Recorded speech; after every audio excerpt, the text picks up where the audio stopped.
Agartala Railway Police arrested 3 illegal migrants Bangladeshi women from Agartala Railway Station based on the tip-off. Police arrested them from Agartala Railway Station on Sunday evening. OC of AGRP Tapas Das said that they received secret information on Sunday morning that some Bangladeshi nationals may go to foreign countries by long-distance train. Based on that news, the railway police sat down on a checking at Agartala Railway Station. Likewise, 3 women entered the railway station after being targeted by railway police personnel in the afternoon. They were detained as they were suspected. After interrogating the detainees, they claimed to be the citizens of India, but they could not show any identity card as Indian citizens. Finally, they admitted that they are Bangladeshi citizens. They came to the state illegally.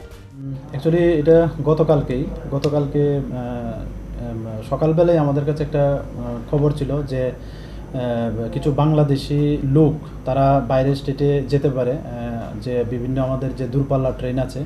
তো সেই সুবাদে আমরা GRPF থানা এবং RPF থানা মিলে আমরা পুরো আমাদের যে স্টেশনের যে করিডোর আছে আমরা সাদা পোশাকে এবং কিছু ড্রেসে আমরা ছড়িয়ে ছিটিয়ে মানে অ্যাম্বুশের মতো থাকি। তো সেই সময় প্রায় বিকাল প্রায় 4টার দিকে আমরা দেখলাম 3 জন মহিলা যারা মানে মেইন গেট হয়ে মতলব পার্সেল অফিস দিয়ে প্ল্যাটফর্ম 1-এর দিকে ঢোকার চেষ্টা করছে। তো তখনই আমাদের সন্দেহ হয় যে তাদের হয়তো তারা বাংলাদেশি ন্যাশনাল বা অন্য কোনো সাসপেক্টেড কিছু থাকতে পারে।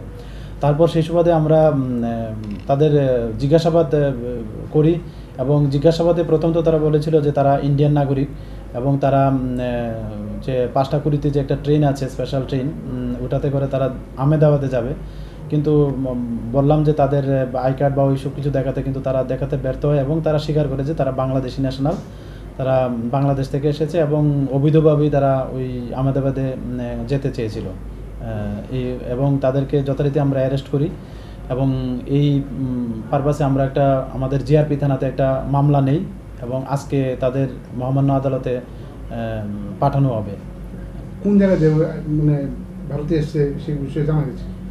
সেই বিষয়ে তো তারা এখনো ঠিক সঠিকভাবে বলতে পারছে না, বলছে এটা হলো তাদের ভাষা।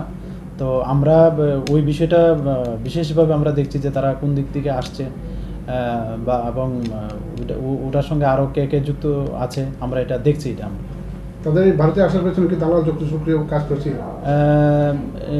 তারা তো মানে বলছে যে ওরা নিজেরাই আসছে, কিন্তু এটা তো হতে পারে না, কেউ না কেউ হয়তো তাদের সহযোগিতা করছে বা করছেন। তো আমরা অবশ্যই ওই টার্গেটে আমরা পৌঁছবো আশা করছি। ওদের 3 জনই মহিলা এবং 3 জনই বিবাহিত এবং আনফর্চুনেটলি মানে তাদের স্বামী তাদের সঙ্গে থাকেন, এটা তাদের বাসা। তো একজনের নাম বলছে রোজিনা আক্তার রোজি, আরেকজন হলো পারুল বেগম, আরেকজন হলো সুলতানা বেগম। তো রোজিনা বেগম ওনার বয়স 36 বলেছে, আর পারুল বেগমের 34 আর সুলতানা বেগমের 26 বছর। হ্যাঁ, আজকে মহামান্য আদালতে পাঠানো হবে তাদের। A case has been filed against the accused under specific clauses. The railway police handed over the arrested to the court on Monday.